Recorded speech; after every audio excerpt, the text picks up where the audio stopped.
목사님, 성경에 없는 걸 왜 사실처럼 가르치세요?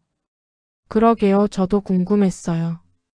진짜 성경대로 살고 싶은데 뭘 믿어야 할지 모르겠어요. 오늘의 제목은 교회에서 말하지 않는 성경의 비밀 마이너스 당연하게 믿어온 이야기들의 진실입니다. 작년 성탄절 설교를 준비하며 한 성도가 저에게 다가왔습니다. 목사님, 그런데 정말 예수님이 12월 25일에 태어나신 게 맞나요? 그 질문을 듣는 순간 저는 깜짝 놀랐습니다. 20년 목회를 하면서도 당연하다고 여겨왔던 것들이 한순간에 흔들렸거든요. 목사님, 그리고 사과를 먹어서 쫓겨난 게 맞나요? 동방 박사가 정말 3명이었나요? 유다가 돈 때문에 예수님을 배신한 게 맞나요? 질문이 이어질수록 저는 더 큰 충격에 빠졌습니다. 40년간 교회를 다니면서 당연하다고 믿어왔던 이야기들이 성경 어디에도 명확히 기록되어 있지 않았던 것입니다.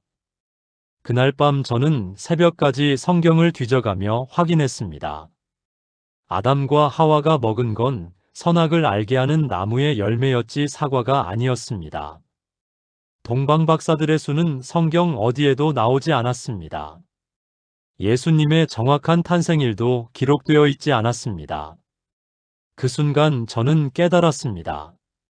우리는 전통을 진리로, 관습을 성경으로 믿고 살아왔다는 것을.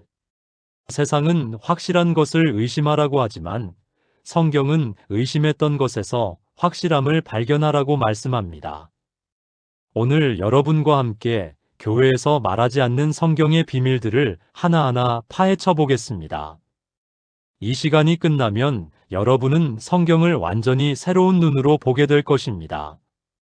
그리고 지금까지 흔들렸던 믿음이 오히려 더 단단해지는 놀라운 경험을 하실 거예요. 첫 번째로 우리가 알아볼 것은 아담과 하와의 금지된 열매에 대한 진실입니다. 창세기 3장 6절을 보시면 여자가 그 나무를 본즉 먹음직도 하고 보암직도 하고 지혜롭게 할 만큼 탐스럽기도 한 나무인지라 여자가 그 열매를 따먹고 자기와 함께 있는 남편에게도 주매 그도 먹은지라고 기록되어 있습니다.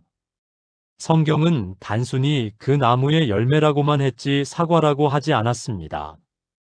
그런데 왜 우리는 사과라고 믿어왔을까요? 4세기 라틴어 성경 번역 과정에서 악이라는 단어가 라틴어로 MALUM인데 이 단어가 사과를 뜻하는 MALUM과 동일했기 때문입니다. 언어의 우연한 일치가 수천 년 동안 잘못된 믿음을 만들어낸 것입니다. 실제로 중동 지역에서는 사과가 자라지도 않았습니다. 무화과나 포도, 석류의 가능성이 훨씬 높죠. 하지만 중요한 것은 무엇을 먹었느냐가 아닙니다. 하나님께서 금하신 것을 먹었다는 불순종의 본질입니다. 우리는 종종 본질을 놓치고 겉모습에만 매달립니다. 어떤 열매를 먹었는지에 집착하느라 정작 왜 하나님이 그것을 금하셨는지는 생각하지 않았던 것입니다. 하나님이 금하신 것은 지식이 아니라 하나님 없이 스스로 선악을 판단하려는 교만이었습니다. 오늘날도 우리는 똑같은 실수를 반복합니다. 하나님의 말씀보다 내 생각을 더 신뢰하고 성경의 원리보다 세상의 기준을 더 따릅니다. 여러분의 삶에도 그런 금지된 열매가 있지 않으신가요? 하나님이 안 된다고 하시는데도 자꾸 손이 가는 것들 말입니다. 그것이 무엇이든 중요한 것은 하나님께 순종하는 마음입니다. 하나님, 우리가 전통과 관습에 속아 본질을 놓치지 않게 하소서. 겉모습에 현혹되지 말고 주님의 마음을 분별하는 지혜를 주소서. 주님께 순종하는 것이 세상의 그 무엇보다 복된 길임을 깨닫게 하소서. 예수님의 이름으로 기도합니다. 아멘. 이제 여러분의 믿음이 전통이 아닌 성경 말씀 위에 굳건히 서길 원합니다. 두 번째로 살펴볼 것은 동방 박사들의 진실입니다. 마태복음 2장을 보면 동방박사들이 예수님을 찾아왔다고 기록되어 있습니다. 하지만 성경 어디에도 그들이 3명이라고 나오지 않습니다. 단지 황금과 유향과 몰약이라는 3가지 예물을 드렸다고 해서 3명이라고 추정한 것뿐입니다. 실제로는 더 많았을 수도 적었을 수도 있습니다. 헤롯 왕이 그토록 두려워할 정도였다면 상당한 규모의 행렬이었을 가능성이 높습니다. 그리고 또 하나의 놀라운 사실은 그들이 예수님이 태어나신 바로 그날 찾아온 것이 아니라는 점입니다. 마태복음 2장 11절을 보시면 집에 들어가 아기와 그의 모친 마리아가 함께 있는 것을 보고라고 되어 있습니다. 구유가 아니라 집이었습니다. 그들이 별을 보고 출발해서 예루살렘을 거쳐 베들레헴까지 오는 데는 최소 몇 달에서 2년 정도가 걸렸을 것입니다. 성경의 기록을 정확히 보면 우리가 알고 있던 성탄 이야기와는 많이 다릅니다. 목자들은 예수님이 태어나신 그날 밤 구유에서 만났고 동방박사들은 훨씬 나중에 집에서 만났습니다. 그런데 왜 이런 차이가 생겼을까요? 수세기 동안 전해 내려오면서 여러 이야기들이 하나로 합쳐진 것입니다. 하지만 이것이 성경의 권위를 떨어뜨리는 것은 아닙니다. 오히려 하나님의 계획이 얼마나 정교했는지를 보여줍니다. 목자들은 유대인의 대표로, 동방박사들은 이방인의 대표로 예수님께 경배했습니다. 예수님이 온 인류의 구주이심을 보여주는 완벽한 구성입니다. 숫자나 시점이 중요한 것이 아니라 그들이 보여준 믿음과 경배가 핵심입니다. 별을 따라 먼 길을 온 박사들의 간절함, 왕 앞에서도 굴복하지 않은 담대함, 아기 예수님 앞에 엎드린 겸손함이 진짜 메시지입니다. 오늘 여러분의 삶에는 어떤 별이 있으신가요? 하나님이 주신 인도하심을 따라 끝까지 나아가고 계신가요? 때로는 헤롯 같은 방해꾼들이 나타날 수도 있습니다. 때로는 길이 너무 멀고 험해서 포기하고 싶을 수도 있습니다. 하지만 끝까지 따라가면 반드시 예수님을 만나게 됩니다. 그리고 그분 앞에 엎드려 경배할 때 인생의 모든 수고가 보상받게 됩니다. 하나님, 우리에게도 동방박사들과 같은 믿음을 주소서. 먼 길이라도 주님을 향해 나아가는 용기를 주시고 세상의 방해에도 흔들리지 않는 확신을 주소서. 주님 앞에 엎드려 경배하는 겸손한 마음을 주소서. 예수님의 이름으로 기도합니다. 아멘. 여러분의 인생에도 그 귀한 만남이 있기를 축복합니다. 세 번째로 우리가 제고해야 할 것은 가룟 유다에 대한 우리의 시각입니다. 유다 하면 가장 먼저 떠오르는 것이 돈에 눈이 어두워 예수님을 배신한 배신자라는 이미지입니다. 하지만 성경을 자세히 살펴보면 이것만으로는 설명할 수 없는 부분들이 있습니다. 우선 유다가 받은 은 30개는 당시 노예 한 명의 가격이었습니다. 오늘날로 치면 몇백만 원 정도의 돈입니다.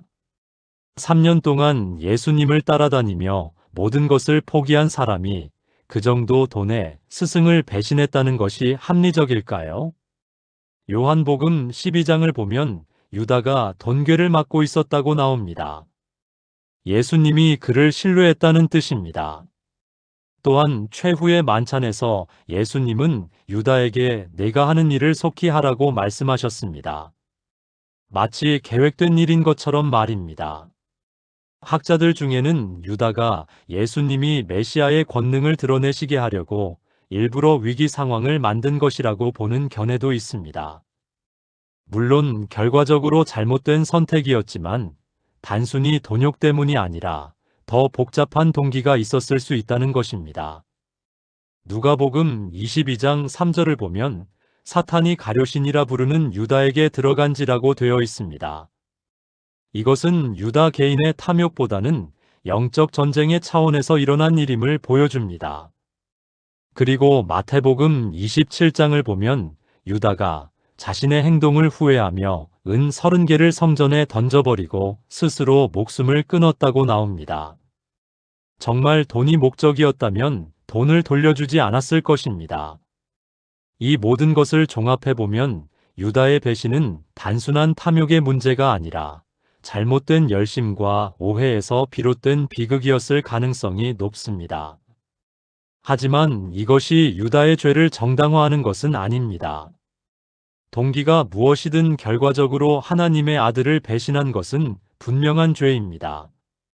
우리가 배워야 할 교훈은 선한 의도라고 해서 항상 선한 결과를 가져오는 것은 아니라는 점입니다. 때로는 우리의 열심이, 우리의 판단이 하나님의 뜻을 어그러뜨릴 수 있습니다. 여러분은 어떠신가요? 하나님을 위한다고 하면서도 하나님의 마음과는 다른 방향으로 나아가고 있지는 않으신가요? 내 생각과 판단을 하나님의 뜻보다 앞세우고 있지는 않으신가요? 유다의 비극은 남의 이야기가 아닙니다. 우리 모두에게 일어날 수 있는 일입니다.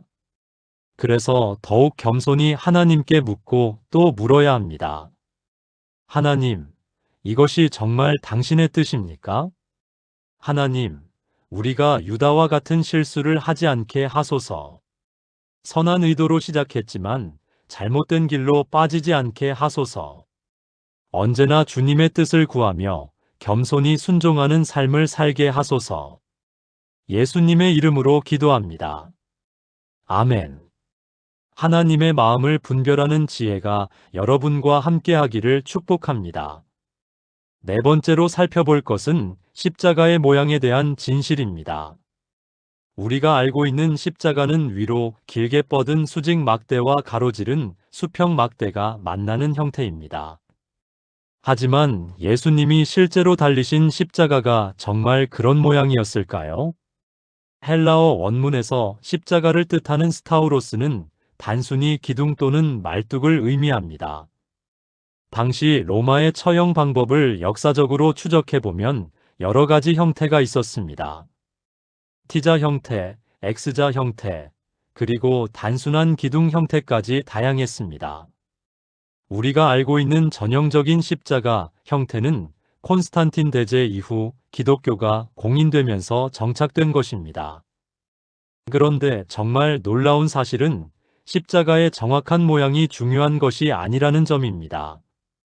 바울은 고린도전서 1장 18절에서 십자가의 도가 멸망하는 자들에게는 미련한 것이요 구원을 받는 우리에게는 하나님의 능력이라고 말씀했습니다. 십자가의 물리적 형태가 아니라 십자가가 상징하는 희생과 사랑이 핵심입니다. 예수님이 어떤 형태의 나무에 달리셨든 그분이 우리를 위해 죽으셨다는 사실은 변하지 않습니다. 우리는 종종 겉모습과 형식에 매달립니다. 교회 건물의 웅장함, 십자가의 화려함, 예배 순서의 정확성에만 신경 쓰죠. 하지만 하나님이 보시는 것은 외적인 것이 아니라 마음입니다. 사무엘상 16장 7절에서 사람은 외모를 보거니와 나 여호와는 중심을 보느니라고 하셨습니다. 십자가의 진정한 의미는 그 모양에 있는 것이 아니라 그 위에서 흘리신 예수님의 보혈에 있습니다. 우리를 향한 하나님의 사랑, 죄에서 구원하시려는 은혜, 영생을 주시려는 약속에 있습니다. 어떤 십자가를 목에 걸고 있느냐가 중요한 것이 아니라 그 십자가의 의미를 마음에 품고 있느냐가 중요합니다. 매일 자신을 부인하고 주님을 따르는 삶을 살고 있느냐가 중요합니다. 여러분의 십자가는 어떤 모양인가요? 화려한 금 십자가입니까? 아니면 소박한 나무 십자가입니까? 그것보다 더 중요한 질문이 있습니다. 여러분의 마음속에 있는 십자가는 어떤 모습인가요? 예수님의 사랑이 살아 움트고 있나요?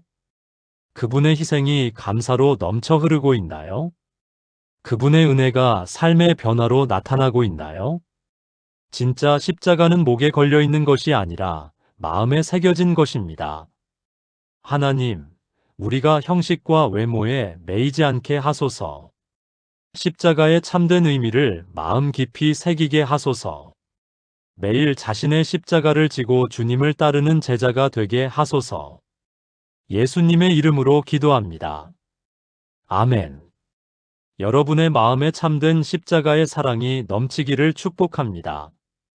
다섯 번째로 우리가 다시 생각해 봐야 할 것은 예수님의 탄생일에 대한 진실입니다. 12월 25일 성탄절은 전 세계가 기념하는 예수님의 생일입니다. 하지만 성경 어디에도 예수님이 12월 25일에 태어나셨다는 기록은 없습니다. 오히려 성경의 정황을 살펴보면 12월에 태어나셨을 가능성은 매우 낮습니다. 누가복음 2장 8절을 보면 그 지역의 목자들이 밤에 밖에서 자기 양떼를 지키더니라고 되어 있습니다. 팔레스타인 지역의 12월은 추위가 심해서 목자들이 밤에 들에서 양을 칠 수 없는 계절입니다. 양들은 보통 10월부터 다음 해 3월까지는 우리 안에서 보호받습니다. 따라서 예수님이 태어나신 시기는 봄이나 가을일 가능성이 높습니다. 그렇다면 왜 12월 25일이 성탄절이 되었을까요? 이는 4세기 로마 황제 콘스탄틴이 기독교를 공인한 후 로마의 태양신 축제일이었던 12월 25일을 예수님의 탄생일로 정한 것입니다. 이교도들을 기독교로 개종시키기 위한 전략적 선택이었죠. 이 사실을 안다고 해서 성탄절이 의미 없는 것은 아닙니다. 예수님이 정확히 언제 오셨는지보다 우리를 위해 이 땅에 오셨다는 사실이 더 중요합니다. 요한복음 1장 14절에서 말씀이 육신이 되어 우리 가운데 거하심에라고 하신 그 놀라운 사건이 핵심입니다. 하나님이 인간이 되신 성육신의 신비가 진정한 성탄의 의미입니다. 하늘의 영광을 버리고 이 땅에 오신 겸손, 죄인된 우리를 구원하시려는 사랑이 성탄절의 참뜻입니다. 날짜는 상징일 뿐입니다. 하지만 그 상징이 우리에게 매년 예수님을 기억하고 감사하게 하는 소중한 기회가 됩니다. 중요한 것은 12월 25일에만 예수님을 기억하는 것이 아니라 365일 내내 그분과 동행하는 것입니다. 매일이 성탄절이고 매 순간이 주님과의 만남이어야 합니다. 여러분에게는 언제가 진짜 성탄절인가요? 달력에 적힌 12월 25일인가요? 아니면 마음속에 예수님을 모신 바로 그 순간인가요? 진정한 성탄은 예수님이 내 마음의 왕좌에 앉으시는 순간부터 시작됩니다. 그분이 내 삶의 주인이 되시는 그 순간이 바로 나만의 성탄절입니다. 오늘도 여러분의 마음에 예수님이 새롭게 탄생하시기를 원합니다. 어제의 습관과 죄에서 벗어나 새로운 피조물로 거듭나시기를 원합니다. 매일매일이 은혜로운 성탄절이 되시기를 축복합니다. 하나님, 우리가 날짜에 매이지 말고 매일 주님을 만나게 하소서. 365일이 모두 성탄절이 되게 하시고 매 순간 주님과 동행하는 복을 주소서. 우리 마음에 예수님이 왕으로 좌정하시게 하소서. 예수님의 이름으로 기도합니다. 아멘. 여러분의 일상이 성탄의 기쁨으로 충만하기를 축복합니다. 여섯 번째로 우리가 재조명해야 할 것은 노아의 방주와 홍수에 대한 오해입니다. 대부분 사람들은 노아의 홍수가 온 지구를 덮은 전지구적 대홍수였다고 생각합니다. 하지만 성경 원문을 자세히 살펴보면 다른 해석도 가능합니다.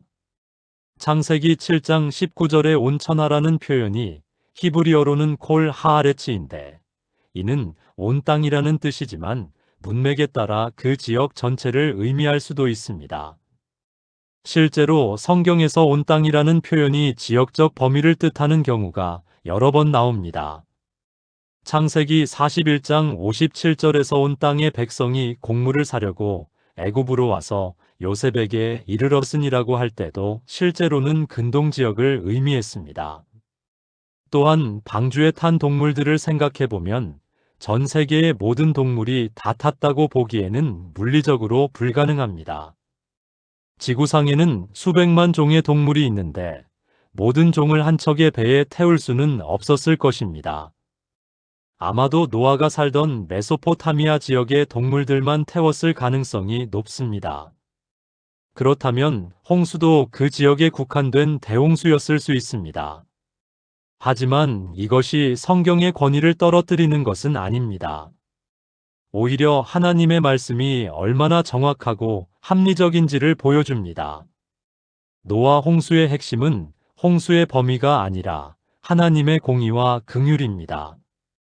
죄악이 관영한 세상을 심판하시면서도 의인 노아와 그의 가족은 구원하신 하나님의 성품이 중요합니다. 120년 동안 회개를 촉구하시며 기다리신 하나님의 인내와 사랑이 메시지입니다. 홍수 후에 다시는 물로 세상을 멸하지 않겠다고 약속하시며 무지개를 주신 하나님의 신실함이 핵심입니다. 우리는 종종 성경의 세부 사항에만 매달려 정작 하나님이 하시고자 하는 말씀을 놓칩니다. 방주가 어떤 재료로 만들어졌는지, 정확히 어떤 크기였는지, 몇 마리의 동물이 탔는지보다 더 중요한 것이 있습니다. 하나님이 노아를 통해 인류를 구원하신 그 사랑과 은혜입니다. 오늘날도 우리는 영적인 홍수 속에 살고 있습니다. 죄악의 물결이 온 세상을 덮고 있고 많은 사람들이 그 속에서 허우적거리고 있습니다. 하지만 하나님은 여전히 구원의 방주를 준비해 놓으셨습니다. 바로 예수 그리스도라는 구원의 방주입니다. 누구든지 이 방주에 타면 구원을 얻습니다. 여러분은 어떤 방주에 타고 계신가요? 세상의 가치관이라는 썩어가는 배에 타고 계신가요? 아니면 영원한 생명을 보장하는 예수님이라는 방주에 타고 계신가요?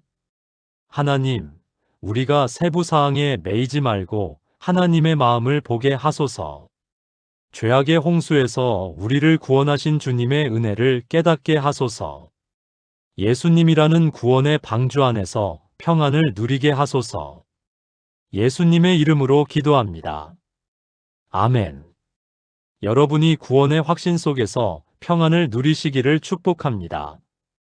마지막 7번째로 우리가 다루어야 할 것은 바벨탑에 대한 오해입니다. 창세기 11장의 바벨탑 이야기를 읽을 때 대부분 인간이 교만해서 하늘에 닿으려 했기 때문에 하나님이 벌을 내리셨다고 생각합니다. 하지만 성경을 자세히 읽어보면 하나님이 화내신 진짜 이유는 다른 곳에 있습니다. 창세기 11장 4절을 보시면 우리가 성과 대를 쌓아 대꼭대기를 하늘에 닿게 하여 우리 이름을 내고 온 지면에 흩어짐을 면하자라고 되어 있습니다. 핵심은 온 지면에 흩어짐을 면하자는 부분입니다. 하나님은 창세기 1장 28절에서 생육하고 번성하여 땅에 충만하라고 명령하셨습니다. 노아의 후손들에게도 창세기 9장 1절에서 똑같은 명령을 주셨습니다. 그런데 바벨탑을 쌓은 사람들은 이 명령을 정면으로 거부한 것입니다. 한 곳에 모여 살며 자신들만의 문명을 건설하려 했습니다. 하나님의 뜻은 인류가 온 땅에 퍼져서 각기 다른 문화와 언어를 가지며 하나님의 영광을 드러내는 것이었습니다. 다양성 속에서 하나님을 찬양하는 것이 하나님의 계획이었습니다. 하지만 바벨탑 사람들은 획일화를 원했습니다. 모든 사람이 같은 곳에 살며 같은 말을 하며 같은 생각을 하기를 원했습니다. 이것은 하나님이 주신 창조의 원리에 어긋나는 것이었습니다. 그래서 하나님은 언어를 혼잡하게 하셔서 그들을 흩어지게 하셨습니다. 이것은 벌이라기보다는 하나님의 원래 계획을 이루기 위한 섭리였습니다. 오늘날에도 우리는 바벨탑과 같은 유혹에 빠집니다. 획일화된 세상, 모든 사람이 같은 생각을 하는 세상을 만들려고 합니다. 다양성을 인정하지 못하고 자신과 다른 사람을 배척합니다. 하지만 하나님은 다양성을 통해 더 큰 영광을 받으시는 분입니다. 요한계시록 7장 9절을 보면 각 나라와 족속과 백성과 방언에서 아무도 능히 셀 수 없는 큰 무리가 하나님을 찬양한다고 되어 있습니다. 하늘에서는 다양한 민족과 언어가 하나 되어 하나님을 찬양합니다. 이것이 하나님의 꿈이고 비전입니다. 우리도 다른 사람의 다름을 인정하고 포용해야 합니다. 나와 다른 문화, 다른 배경, 다른 생각을 가진 사람들을 사랑해야 합니다. 그럴 때 하나님의 영광이 더욱 크게 드러납니다. 여러분은 어떠신가요? 나와 다른 사람들을 어떻게 보고 계신가요? 배척하고 정죄하나요? 아니면 이해하고 포용하나요? 하나님은 획일화가 아니라 조화를 원하십니다. 서로 다르지만 함께 어우러져 아름다운 교향곡을 연주하기를 원하십니다. 교회도 마찬가지입니다. 모든 사람이 똑같을 필요는 없습니다. 각자의 개성과 은사로 서로를 섬기고 하나님을 영화롭게 하면 됩니다. 바벨탑의 교훈은 하나님의 뜻에 순종하며 다양성 속에서 하나님을 찬양하라는 것입니다. 하나님, 우리가 획일화의 유혹에 빠지지 않게 하소서. 다른 사람의 다름을 인정하고 포용하는 마음을 주소서. 다양성 속에서 하나님의 영광을 더욱 크게 드러내게 하소서. 예수님의 이름으로 기도합니다. 아멘. 여러분이 다양성의 아름다움 속에서 하나님을 찬양하시기를 축복합니다. 사랑하는 하나님 아버지, 오늘 이 시간 동안 성경의 진실을 깨닫게 해주셔서 감사합니다. 우리가 전통과 관습에 사로잡혀 있을 때 성경 말씀으로 자유케 해주셔서 감사합니다. 아담과 하와의 열매가 사과가 아닐 수도 있지만 불순종의 본질은 변하지 않음을 깨닫게 해주시니 감사합니다. 동방 박사들이 몇 명이었든 언제 왔든 상관없이 그들의 믿음과 경배만큼은 우리도 본받기 원합니다. 가룟 유다의 복잡한 내면을 통해 우리의 연약함을 돌아보게 하시니 감사합니다.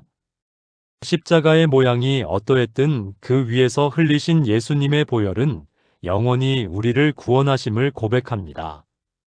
예수님의 탄생일이 정확히 언제인지 알 수 없어도 우리를 위해 이 땅에 오신 그 사랑은 확실함을 믿습니다. 노아의 홍수가 지역적이었든 전지구적이었든 상관없이 하나님의 공의와 긍휼은 영원함을 선포합니다. 바벨탑 사건을 통해 획일화가 아닌 다양성 속에서 하나님을 영화롭게 하는 것이 주님의 뜻임을 깨닫습니다.